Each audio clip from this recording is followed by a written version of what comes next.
কুসুম ধারাবাহিকটি বিগত বেশ কয়েক সপ্তাহ ধরে টানা টিআরপি তালিকায় চমক দেখাচ্ছে। সেরা 10 তো বটেই, কখনো কখনো সেরা 5-এও উঠে আসছে।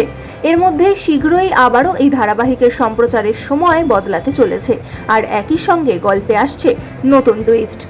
চ্যানেল কর্তৃপক্ষের তরফে কুসুম ধারাবাহিকের নতুন প্রোমো প্রকাশ্যে আনা হয়েছে। সেখানেই দেখা যাচ্ছে কুসুমের বাবা আয়ুষ্মানকে জানাচ্ছে তারা আর এখানে থাকবে না, গ্রামে ফিরে যাবে। আর সেই সময় তাদের আটকাতে আয়ুষ মিথ্যে বলে বসে। কুসুমের বাবাকে জানায় ইন্দ্রাণী তাদের সম্পর্ক মেনে নিয়েছে, এই বিয়েতে তার কোনো আপত্তি নেই। কিন্তু নায়িকা নিজে মানতে পারে না, সে জানে এটা ভুল এবং মিথ্যে। কুসুম এভাবে ইন্দ্রাণীর অমতে বিয়ে করায় রাজি হয় না, কিন্তু প্রেমিকাকে হারাতে চায় না আয়ুষ।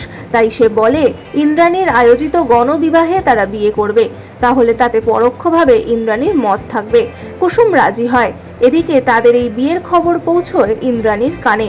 সে কি মেনে নেবে, নাকি শেষ পর্যন্ত ভেস্তে যাবে আয়ুষ্মান কুসুমের বিয়ে? উত্তর আগামী পর্বে পাওয়া যাবে। এই বিষয়ে জানিয়ে রাখা ভালো, কুসুম ধারাবাহিকটি 31শে মে পর্যন্ত সন্ধ্যা 7টার স্লটে দেখা যাবে।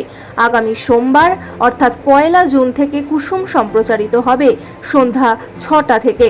চিরদিনই তুমি যে আমার শেষ হচ্ছে, তার জায়গায় আসছে কুসুম। আর সন্ধ্যা 7টার স্লটে আসছে নতুন ধারাবাহিক অন্নপূর্ণার লক্ষ্মীরা। তো বন্ধুরা, এই বিষয়ে তোমাদের কি মতামত জানাতে পারো কমেন্টে।